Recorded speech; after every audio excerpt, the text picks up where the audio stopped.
전주 서부 신시가지에 있는 대한방직 전주 공장이 경기도의 건설업체에 1,980억 원에 팔립니다. 전주시로부터 공사 중지 명령을 받은 팔복동의 폐기물 소각 발전소 건설업체가 부당하다면서 행정소송을 냈습니다. 일본 야스쿠니 신사에 폭발물을 설치했다가 일본 교도소에 수감된 남성의 어머니가 아들의 한국 송환을 촉구하고 나섰습니다. 종자산업의 현재와 미래를 한눈에 살펴볼 수 있는 국제종자박람회가 김제에서 개막됐습니다. 여러분 안녕하십니까? JTV 8시 뉴스입니다. 전주 서부 신시가지의 마지막 남은 노른자위 땅인 대한방직 부지가 경기도 용인의 자광건설에 매각됩니다. 자광건설은 1,980억 원의 땅을 매입하기로 하고 내일 본 계약을 맺기로 했습니다. 이승환 기자의 단독 보도입니다. 부동산 개발업체인 자광건설은 지난 3월부터 대한방직의 부지 매입을 검토해왔습니다. 매입 대금은 1,980억 원. 내일 이 금액의 10%를 내고 대한방직과 본계약을 체결하게 됩니다. 나머지 금액은 내년 8월까지 완납한다는 조건입니다. 2017년 3월부터 실무적으로 부지 매입을 검토하였고 10월 27일 본계약을 체결한 다음 본격적으로 개발 계획을 추진할 예정입니다. 매입 대상은 대한방직 전주공장 부지 21만 6천 제곱미터로 전라북도가 소유하고 있는 두 필지는 제외되어 있습니다. 자광건설은 지난 2012년에 설립돼 경기도 용인에 본사를 두고 부동산 개발 사업을 해왔으며 지난해 538억 원의 매출을 기록했습니다. 자광 측은 세계 잼버리 대회와 연기한 개발 구상을 밝혔습니다. 전라북도에서 유치한 2023년 세계 잼버리 국제행사에 더욱 융복합되는 개발 계획이 되도록 할 예정입니다. 자광건설은 신축 중인 전주 상공회의소 건물에 사무실을 내고 대한방직 부지 개발을 추진할 계획입니다.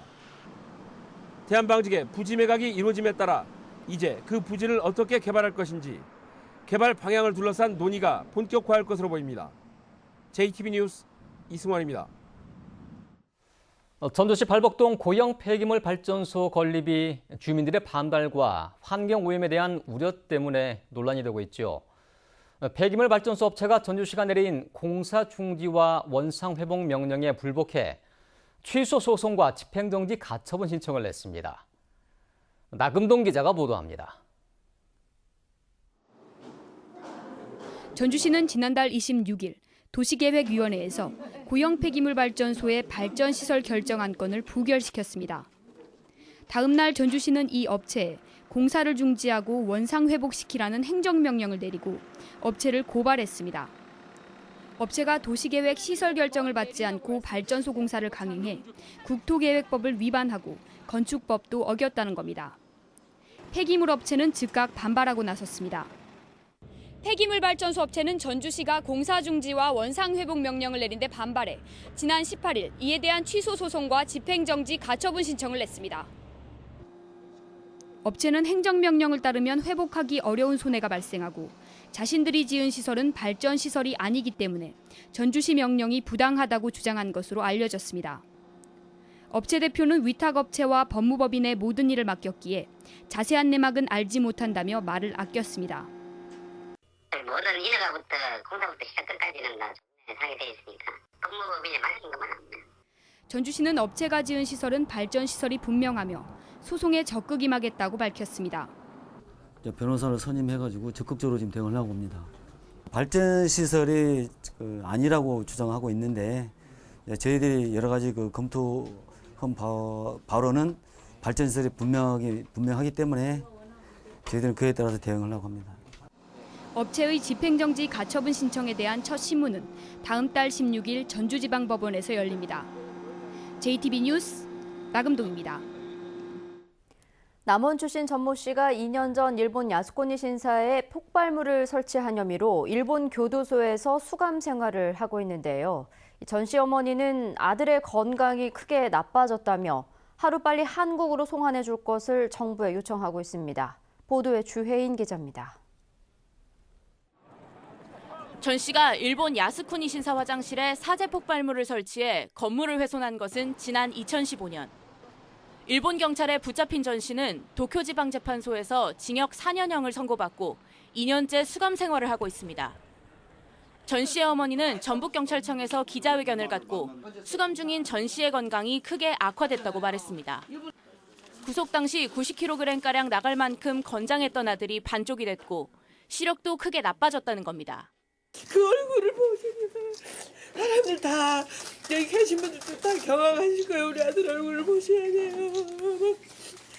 살아서 오게 좀 도와주세요. 제발. 현재 전 씨 어머니는 법무부의 국제이송 제도를 통해서 아들을 하루빨리 국내로 이감해달라고 요청하고 있습니다. 외교부는 그동안 현지 영사를 보내 확인해온 결과 전 씨가 체중이 감소하고 체력이 저하됐지만 위독한 상태는 아니라는 입장입니다. 수감 생활이 아무래도 힘들고 문화적 차이가 있어가지고 일부 건강이 나빠졌지만 크게 문제는 없어 보인다는 게 이제. 정부는 지난 4월 일본 정부에 전 씨의 이송을 요청한 상황.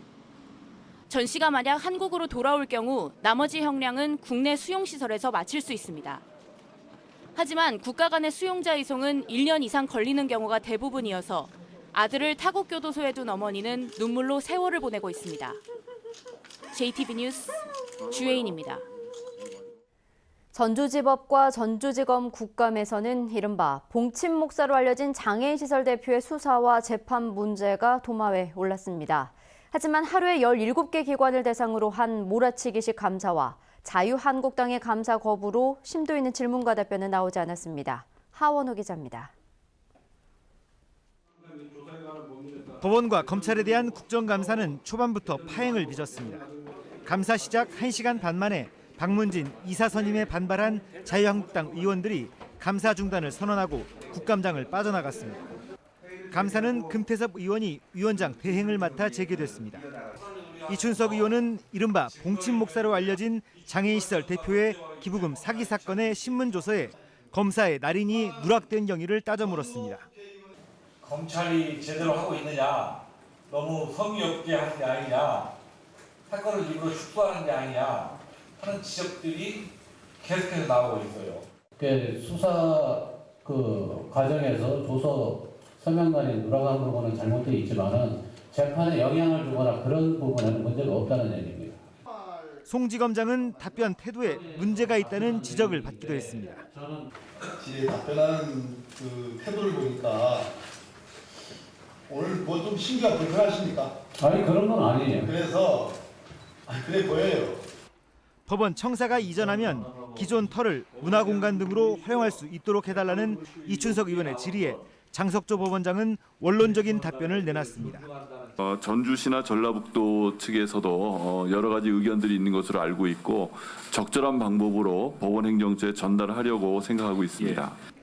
의원들은 또 전주지법의 장기 미제 사건이 급증하고 있고 민사 1심 사건의 처리 기간도 평균 5.8개월로 너무 길다며 대책 마련을 주문하기도 했습니다. JTB 뉴스 하원호입니다. 농촌진흥청과 김제 민간 육종 연구단지가 있는 전북은 국내 종자 산업의 중심지라고 할 수 있죠. 종자 산업의 현재와 미래를 한눈에 살펴볼 수 있는 국제 종자 박람회가 김제에서 개막했습니다. 송창룡 기자가 보도합니다. 품종명이 우리타워인 백합입니다. 국산 품종으로는 처음으로 화해 강국 네덜란드에 로열티를 받고 수출하고 있습니다. 이 콜라비 또한 국내에서 개발한 품종으로 빠르게 수입 종자를 대체하고 있습니다. 좋은 종자를 갖다가 좀 심어서 우리 농산물을 좀 다양하게 생산해서 좀 우리 국민들이 잘 살 수 있도록 그런 생각이 듭니다. 수입 날려주십시오. 자, 여러분 박수 보내주십시오. 미래 먹거리인 종자 산업을 한눈에 살펴볼 수 있는 종자 박람회가 개막했습니다. 개막식에는 정세균 국회의장과 김영록 농림축산식품부 장관 등이 참석해 종자와 관련한 국내 유일의 박람회 개막을 축하했습니다. 건강한 먹을거리 생산은 물론이고 친환경 에너지 원료와 질병 치료에 필요한 물질까지 지닌 보물 창고입니다. 박람회가 열리는 10만 제곱미터 부지에는 일반 관람객을 대상으로 한 주제 전시관과 기업을 위한 산업 교류관, 그리고 전시포와 전시 온실 등이 마련됐습니다. 우리나라가 세계로 종자를 수출할 수 있고 세계 종자의 강국이 되어서 우리가 세계 최고의 종자를 만들어서 수출하겠다.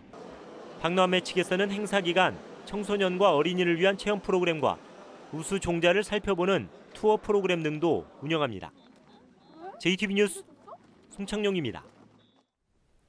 우리의 역사와 전통을 이어온 사람들이 한데 모여 그들의 독자적이고 우수한 유산을 소개하는 축제가 시작됐습니다. 올해로 두 번째를 맞는 대한민국 무형문화재 대전이 전주에서 개막했습니다. 오정현 기자의 보도입니다. 슬근슬근 나아가는 톱질에 금세 사방 탁자에 올거미 하나가 나옵니다. 간단한 각재 하나 만드는 일이라 기계를 사용할 법도 한데 굳이 손때 묵은 톱을 잡아든 건 전통이라는 고집 때문입니다. 완벽함보다는 좀 뭔가 좀 성근 그런 어떤 미가 손끝에서 나오는 거니까 그래서 이게 필요한 거고 그래서 하고 싶은 것이고 그게 고집스러운 거죠. 지난해 처음 개최된 대한민국 무형문화재 대전이 대대손손이라는 주제로 두 번째 막을 올렸습니다. 전시 위주의 지난 행사와 달리 올해는 유네스코 세계유산인 아리랑과 택견 등 볼거리까지 더해져 축제 규모를 국내 최대로 키웠습니다. 여러분들이 있었기 때문에 우리 그 무형문화유산이 지켜지고 앞으로 나간 그런 느낌이 듭니다. 이곳을 중심으로 해서 하고자 하는 뜻도 피우고 어떤 국가의 어떤 문화도 품격을 좀 높여주시고 무형문화재와 이수자들의 작업을 보며 장인의 숨결과 손길을 가까이에서 느낄 수 있고 직접 체험할 수도 있습니다. 전통문화의 백미는 바로 인간문화재 선생님 그 삶입니다. 선생님들에게 지켜온 그 민족의 혼을 이번 문화재 대전을 통해서 이제 구현해내는 그런 굉장히 중요한 계기가. 공연 부문은 오는 일요일까지 펼쳐지고 장인의 손길로 태어난 작품들의 전시는 전주 국립무형유산원에서 다음 달 26일까지 이어집니다. JTB 뉴스 오정현입니다. 전북 혁신도시 12개 이전기관 임직원과 주민의 화합을 위한 행사가 오늘 저녁 한국농수산대학에서 열렸습니다. 이번 행사는 한국농수산대학 사물놀이와 타악 퍼포먼스, 인기 가수들의 축하 공연 순으로 진행됐습니다. 전라북도는 오늘 행사에서 혁신도시 시즌2 선포식을 갖고 혁신도시를 국내 제3의 금융도시이자 아시아의 농생명 허브로 만들겠다고 밝혔습니다. 국제 와이즈맨 전주지방이 전주시 동산동 주민센터에서 지역 노인 300여 명을 대상으로 위안 행사를 개최했습니다. 이번 행사에서는 지역 노인들에게 후원 물품 등이 전달됐고 대한노인회 전주 동산동 분회의 청소년 장학금 전달식도 함께 진행됐습니다. 국민의당 정동영 의원이 주민 뜻에 반하는 전주시 팔복동 폐기물 발전소 신설에 반대한다고 밝혔습니다. 정 의원은 오늘 혁신도시 주민들과 함께한 간담회에서 당초 자원 순환시설로 추진된 시설이 폐기물 발전소로 전환돼 주민 반발이 크다며 앞으로 시민과 정치권 그리고 행정이 공동으로 대처하겠다고 말했습니다.